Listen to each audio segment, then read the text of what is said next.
Shalom, salam sejahtera buat kita semuanya. Perkenalkan, nama saya Hendra Dwi Purnama.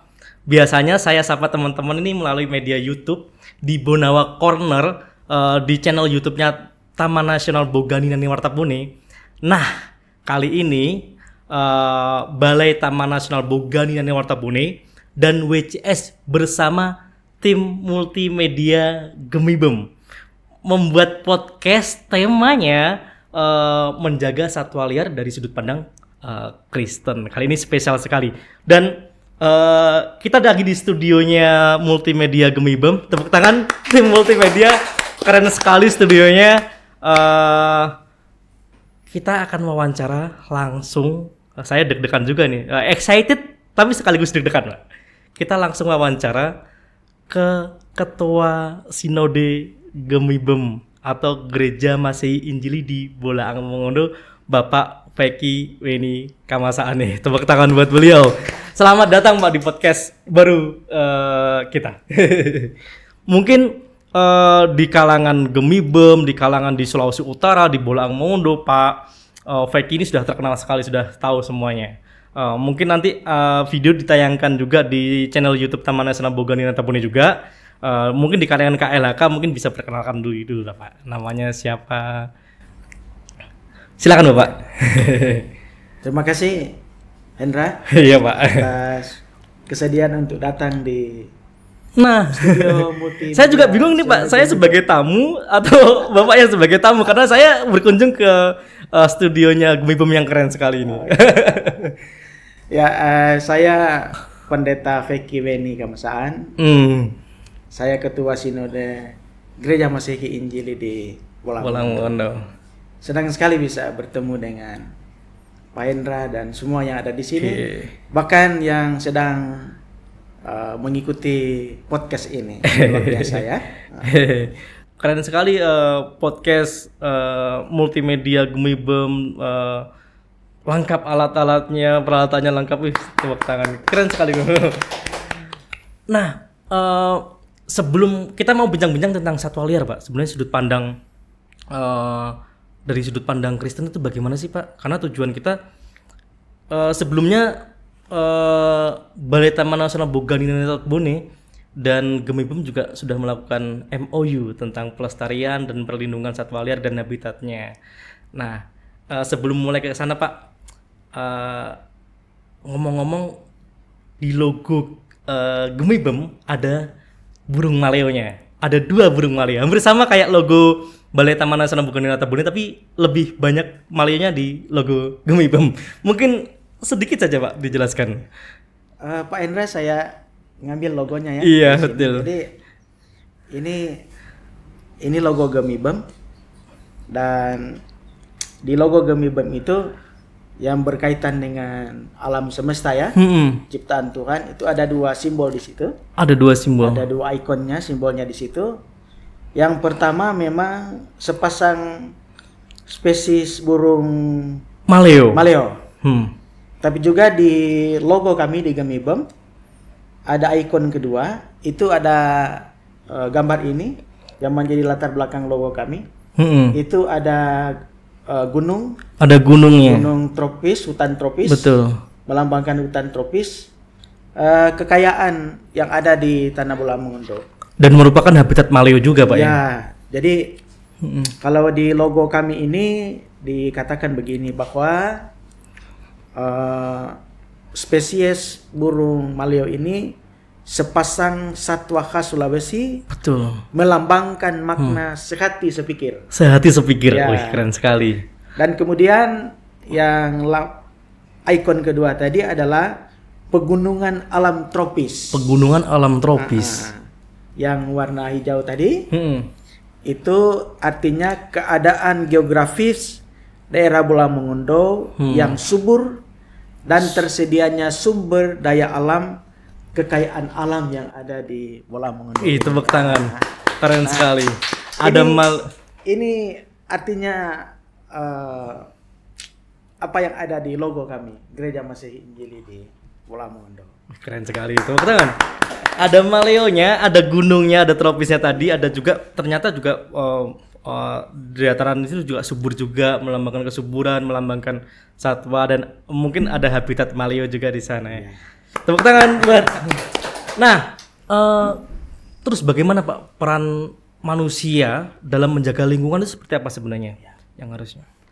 Jadi karena saya adalah seorang pendeta ya, tentu saya pertanyaan ini juga harus saya jawab berdasarkan pandangan Alkitab tentang hal ini. Nah, kalau di kitab suci kami Alkitab itu di kitab Kejadian ya, itu kan menceritakan tentang bagaimana Tuhan menciptakan langit bumi dan segala isinya. Tuhan menciptakan bumi ini, langit dan segala isinya, cakrawala, matahari, bulan, bintang, tumbuh-tumbuhan, betul, segala jenis hewan, pohon, sungai, manusia, semuanya diciptakan Tuhan, dan dikatakan bahwa Tuhan melihat semua ciptaannya sungguh amat baik. Sungguh amat luar biasa baik ya. Sungguh amat baik. Yang artinya semua punya manfaat masing-masing sebenarnya Pak. Iya, semua punya manfaat masing-masing. Dan di kitab suci juga, di kitab Kejadian dikatakan, lalu Allah menciptakan manusia, Adam dan Hawa, menempatkannya di satu taman yang namanya Taman Eden. Taman Eden. Manusia ditempatkan di situ dengan tugas untuk menjaga, untuk memelihara, untuk merawat, untuk mengusahakan dan memelihara taman itu. Dengan tugas untuk menjaga taman itu. Menjaga, memelihara, merawat, mengusahakan taman itu. Dan lanjut di kitab Kejadian juga diceritakan tentang bagaimana Allah menyelamatkan bumi ini, manusia dan seluruh ciptaannya ketika air bah itu datang, ya. Tapi kemudian Allah mengatakan kepada Nuh, engkau dan istrimu juga ketiga anakmu dan istri dari anak-anakmu. Kita tahu bersama anak Nuh ada 3 menurut kesaksian Alkitab, Sem, Ham dan Yafet. Dan Tuhan katakan kepada mereka akan datang air bah, banjir besar. Iya. Tapi engkau masuk di dalam bahtera, engkau buat bahtera, masuk di dalam bahtera, serta semua ternak, semua yang hidup. Semua yang hidup. Bawa di artinya dalam, tidak hanya manusia saja yang diselamatkan. Betul, semua. Supaya sesudah air bah surut akan ada keberlanjutan, kontinuitas dari kehidupan ini. Coba misalkan Tuhan memerintahkan hanya manusia saja, mungkin tidak ada kehidupan. Ya, tidak ada kehidupan sesudah itu. Tapi Tuhan mengatakan manusia, istri, ketiga anakmu dan istri dari anak-anakmu, serta semua yang hidup. Supaya sesudah air bah itu surut, maka kehidupan itu akan terus berlanjut, akan terus berlangsung. Mungkin apa makna di balik itu semuanya? Ya, maknanya ialah bahwa memang Tuhan menghendaki supaya kita menjaga, ya, merawat, memelihara bumi ini dengan segala kekayaan yang ada di dalamnya. Keren sekali. Saya takjub tadi mendengar penjelasan Pak Pendeta tentang kisah Nabi Nuh, bahwasanya Tuhan memerintahkan Nabi Nuh tidak hanya manusia saja yang diselamatkan, tapi satwa dan semua makhluk hidup untuk keberlanjutan. Kata kuncinya kayak keberlanjutan. Kalau sudut pandang Pak Pendeta tentang satwa liar, khususnya di Sulawesi Utara, khusus lagi di Bolang Mongondo, seperti apa Pak? Ya. Jadi kalau satwa liar itu ya, yang sepanjang saya pahami, satwa liar itu adalah hewan atau binatang yang dia masih hidup di alam bebas dan tidak dipelihara oleh manusia. Betul. Tetapi mereka juga itu turut menentukan keseimbangan dari sebuah ekosistem. Keseimbangan dan keberlanjutan, kontinuitas dari sebuah ekosistem. Jadi walaupun mereka itu adalah satwa liar, Betul. yang masih hidup di alam bebas begitu, tapi juga untuk keseimbangan dan keberlanjutan dari sebuah ekosistem, suatu ekosistem, mereka juga harus kita jaga, kita harus pelihara. Sebab kalau tidak maka akan terjadi ketidakseimbangan ekosistem. Dan kalau itu terjadi maka pada akhirnya akan ada ancaman terhadap kehidupan manusia juga di dalamnya. Kalau yang saya dengar ini Pak, kayak babi rusa, ternyata perannya, semua satwa itu punya peran masing-masing. Babi rusa ternyata menyebarkan pupuk untuk hutan bisa tumbuh, atau mungkin rangkong, burung rangkong yang ternyata dia itu petani hutan yang menyebarkan biji-bijian di tengah hutan, dinamakan petani hutan. Atau anoa juga mempunyai peran. Jadi semuanya itu mempunyai peran dan fungsi masing-masing, Mbak ya. Kalau tidak ada satu, artinya akan berpengaruh terhadap keberlangsungan ekologis atau ekosistem di suatu tempat tersebut. Bagaimana pendapat Bapak tentang ya khususnya yang di Bolang Mongondo lah? Ya. Jadi tepat sekali Hendra, pendapat saudara dan pandangan saudara. Sebab kehidupan ini kan adalah sebuah ekosistem, sebuah lingkaran yang saling terkait, dan saling kebergantungan dan saling membutuhkan. Saling membutuhkan, betul. Ya. Jadi kalau ada satu rantai ekosistem, rantai kehidupan yang putus, maka dia akan berdampak kepada sebuah ekosistem kehidupan ini. Dan dia akan mengancam kehidupan manusia juga itu sendiri. Mengancam kehidupan manusia sendiri juga. Nah, kalau kita lihat di Bolang Mongondo, ya katakanlah Bolang Mongondo Raya ini, ada banyak satwa liar. Betul. Yang endemik juga. Iya. Ya, yang memang itu hanya ada di sini. Iya. Dan mereka juga adalah bagian dari ekosistem kehidupan yang akan sangat menentukan keberlanjutan kehidupan. Betul. Nah, karena itu memang ya tugas kita ya kita jaga, kita pelihara. Iya, betul. Supaya keseimbangan hidup ini akan selalu terjadi. Manusia kan tidak bisa hidup tanpa alam. Betul. Manusia kan tidak hidup sendiri di muka bumi ini. Iya. Tapi dia selalu terhubung dengan ciptaan Tuhan yang lain. Betul. Berdampingan dengan ciptaan Tuhan yang lain. Betul. Kan slogan kita di Sulawesi Utara kan torang semua ciptaan Tuhan. Torang semua ciptaan Tuhan, termasuk satwa liar juga. Itu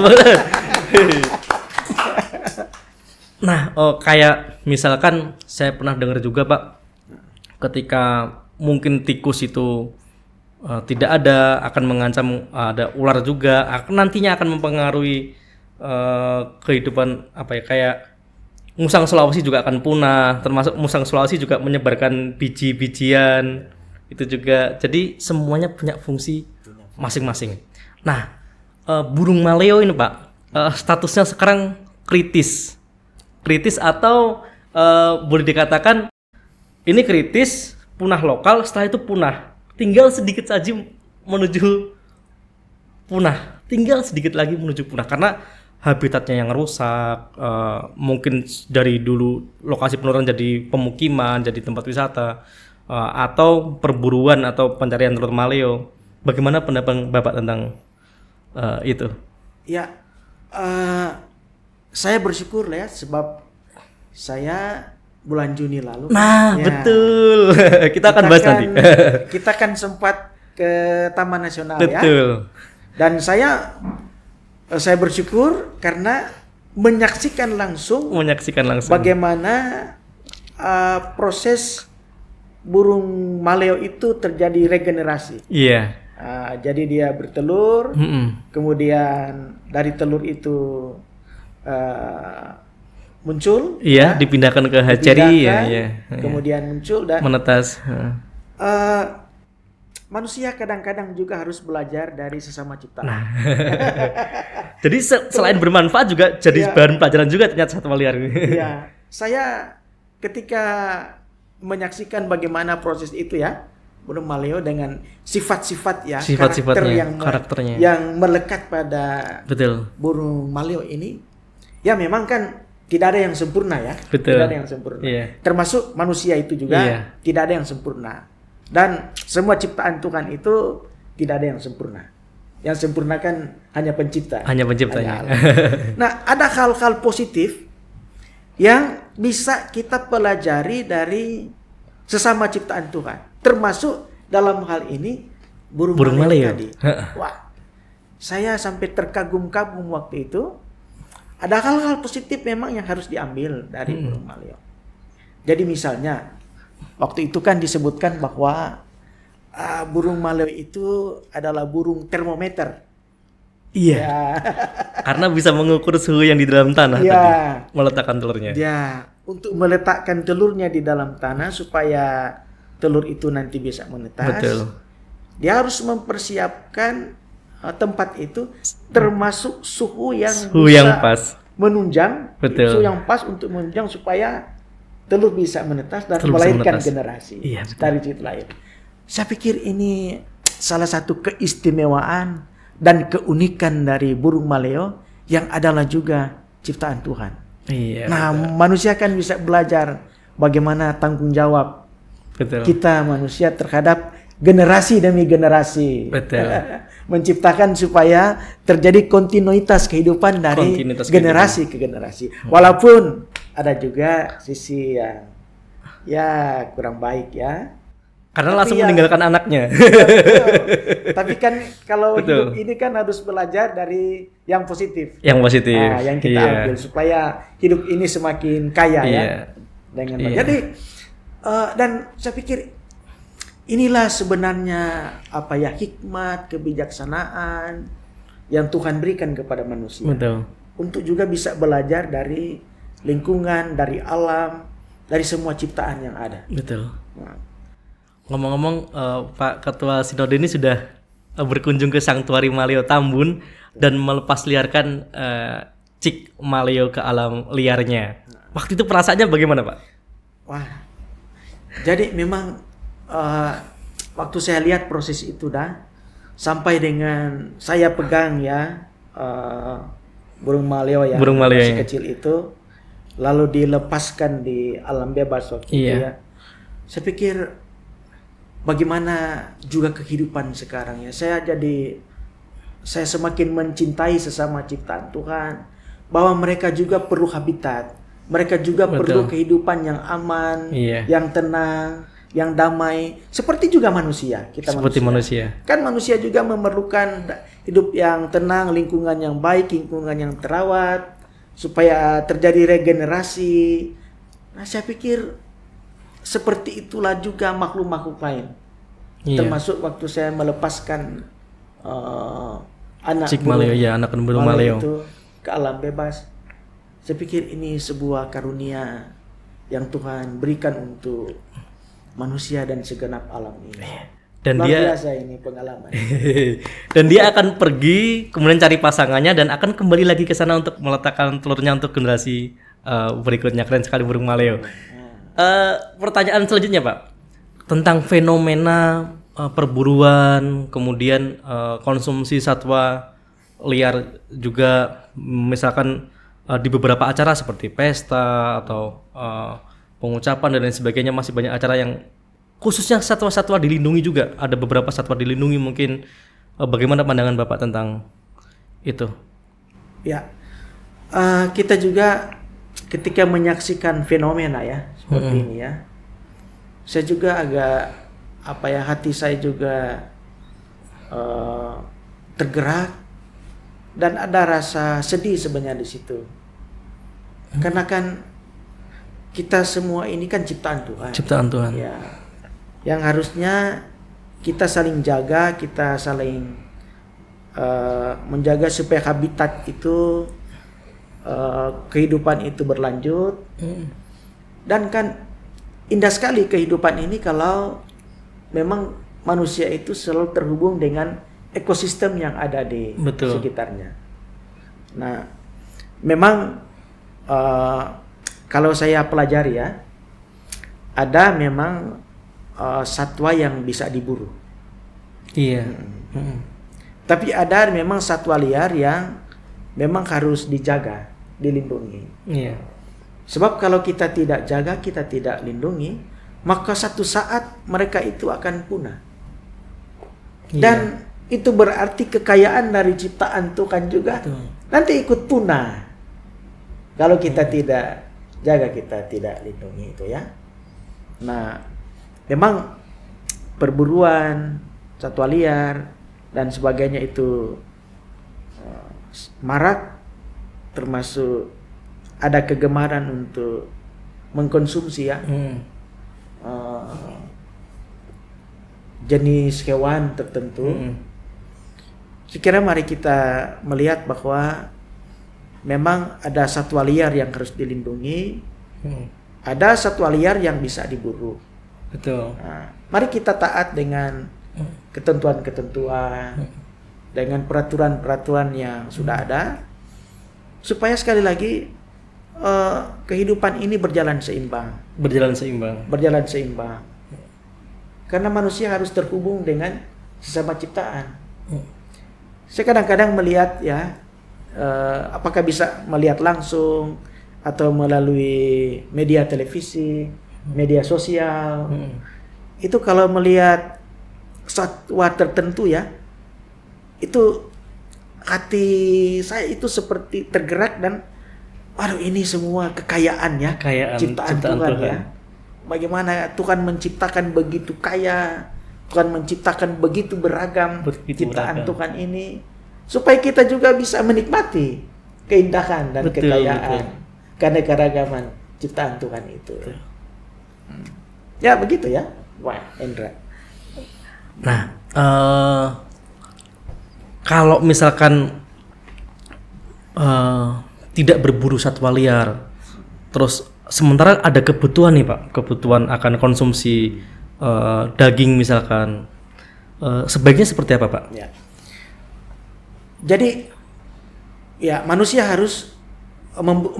memang membutuhkan daging ya, konsumsi daging. Katakanlah sumber-sumber makanan yang hewani, termasuk sumber protein hewani.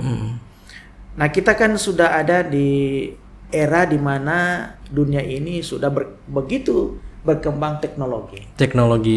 Nah, kebutuhan juga untuk konsumsi daging, sumber protein dan sebagainya, itu kan bisa kita menggunakan teknologi.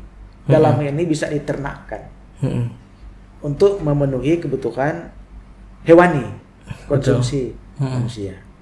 Cuma memang secara khusus untuk satwa liar ini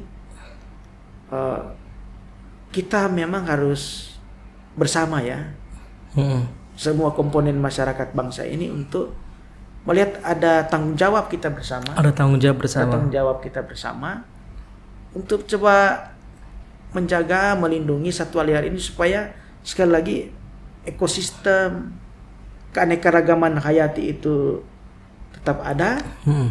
Dan itu semua kan memancarkan tentang bagaimana kemuliaan Tuhan. Sebab di kitab suci kami juga mengatakan bahwa alam ini juga dan seluruh yang ada di dalamnya itu memancarkan kemuliaan Allah. Alam ini dan juga seluruh yang ada di dalamnya memancarkan kemuliaan. Iya. Nah, kebetulan juga Pak, dan teman-teman perlu tahu juga, pada edisi bulan Mei sampai Juli ada materi khotbah Gemibem yang membahas tentang lingkungan dan pelestarian satwa liar. Itu keren sekali dan Balai Taman Nasional Bugani Neta Bune kemarin mengapresiasi itu, tepuk tangan buat Gemibem, dan itu disebarkan di seluruh gereja di Gemibem. Bagaimana Pak harapan dari situ? Ya. Jadi memang kami Sinode Gemibem setiap 3 bulan itu ada tema-tema khusus yang menjadi fokus pemberitaan kami, fokus pemberitaan gereja di mimbar-mimbar gereja. Itu mulai dari kolom ya, kemudian Bipra, kemudian kelompok-kelompok fungsional, dan ibadah-ibadah minggu. Ibadah-ibadah minggu. Itu setiap 3 bulan ada tema-tema tertentu. Ada tema-tema tertentu. Kami menjadi fokus kami. Nah, salah satu tema ya yang menjadi fokus kami pada edisi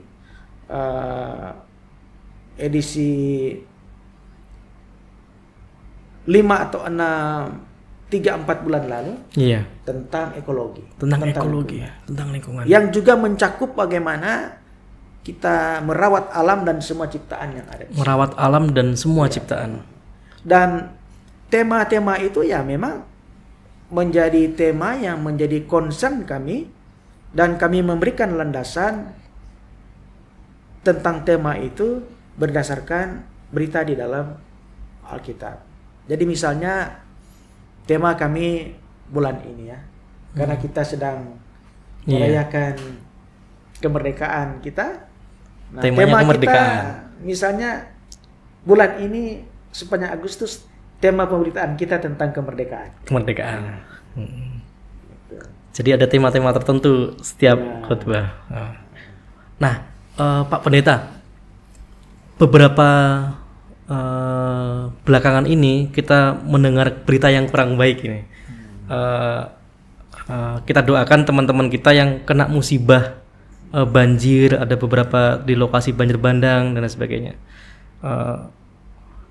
Di beberapa lokasi mungkin di wilayahnya Gemibem juga. Bagaimana pendapat Bapak atau pandangan Bapak tentang itu, Pak? Mungkin alamnya sudah rusak atau terlalu banyak aktivitas ilegal di sana. Jadi bencana itu kan, kalau terjadi bencana tentu ada banyak faktor yang menentukan. Iya, betul.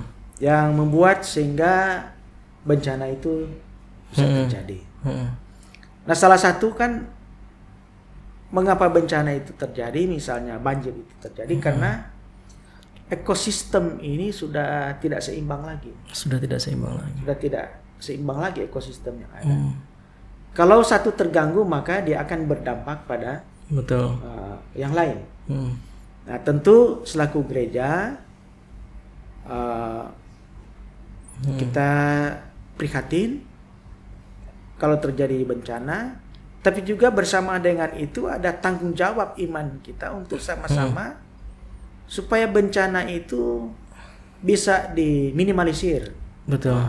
Dengan apa? Ya, kalau penyebabnya alam ini sudah tidak seimbang karena kerusakan alam, ya bagaimana kita bersama dengan seluruh komponen masyarakat, kita membuat supaya alam ciptaan Tuhan ini tetap menjadi sumber kehidupan itu sendiri. Tidak menghancurkan kehidupan, tetapi justru menjadi sumber dari kehidupan. Sumber kehidupan itu sendiri. Kalau terjadi bencana kan, kalau kita kalkulasi dari sisi sosiologi, antropologi, dari sisi ekonomi, berapa saja kerugian yang kita terima, dampak yang kita dapat sudah bencana itu terjadi. Nah, karena itu alam ini akan mendukung kehidupan.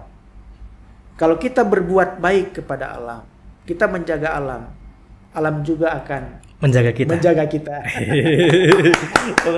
Kalau kita berbuat baik kepada alam, maka alam juga akan menjaga kita. Tepuk tangan, Pak Pendeta, keren sekali. Kita lompat ke ada dokumen keesaan gereja PGI 2019-2024 Indonesia mengenai krisis ekologi atau pertobatan ekologis. Bagaimana pandangan Pak Pendeta tentang itu? Jadi gereja-gereja, karena Gemibem itu menjadi anggota gereja-gereja reformasi sedunia, menjadi gereja Dewan Gereja Asia, itu di tingkat Asia. Tapi juga Gemibem menjadi anggota dari gereja-gereja aras nasional di bawah payung PGI, Persekutuan Gereja-Gereja Indonesia. Dan di regional kami menjadi anggota Sinode Am Gereja-Gereja Sulawesi Utara dan Tengah. Nah, gereja-gereja baik di aras global, di regional maupun nasional, bahkan kedaerahan, bahkan kami sendiri Gemibem, itu memang concern dengan salah satu krisis yang sedang dihadapi oleh masyarakat global. Dan itulah krisis ekologi. Krisis ekologi. Krisis lingkungan hidup yang memang sungguh-sungguh mengancam kehidupan dan keberlangsungan kehidupan ini. Nah, gereja-gereja di Indonesia itu beberapa tahun yang lalu, bahkan sekarang, juga mengingatkan tentang adanya bahaya besar di depan kita. Dan sekarang sudah ada di depan mata kita tentang krisis ekologi ini. Krisis ekologi. Krisis lingkungan hidup. Kita lihat sekarang pemanasan global terjadi di mana-mana. Betul. Kita melihat sekarang cuaca sudah sulit untuk tidak menentu juga. Tidak menentu. Iya. Kita melihat sekarang bahwa perubahan iklim Betul. terjadi di mana-mana. Betul. Kita melihat sekarang banjir terjadi di mana-mana. Banjir terjadi di mana-mana. Kita melihat sekarang berbagai bencana yang terjadi. Nah, ini kan faktor penyebabnya banyak sekali. Krisis ekologi ini. Nah, bisa terjadi karena illegal logging, bisa karena illegal mining, bisa terjadi karena illegal fishing, atau deforestasi. Itu bisa terjadi, lingkungan kita sudah rusak.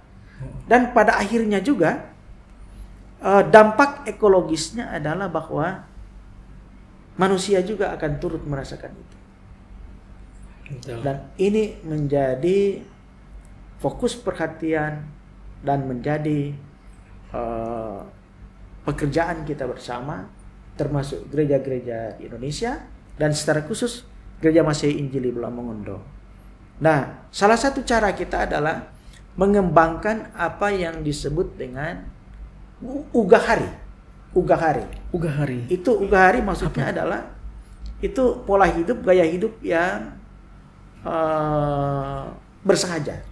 Artinya gaya hidup yang bersahaja, yang tidak rakus, tapi menerima dengan rasa syukur dan sukacita apa yang kita dapat sekarang.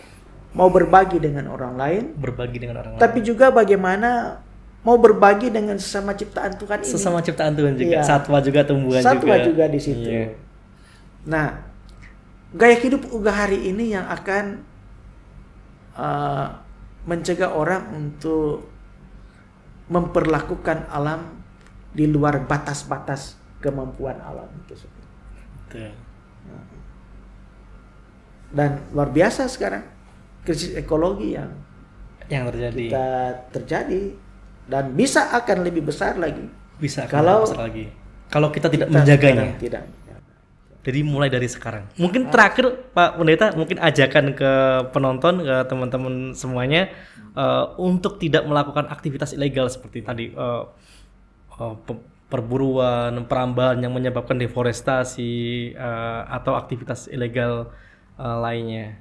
Mungkin ajakan ke teman-teman semuanya.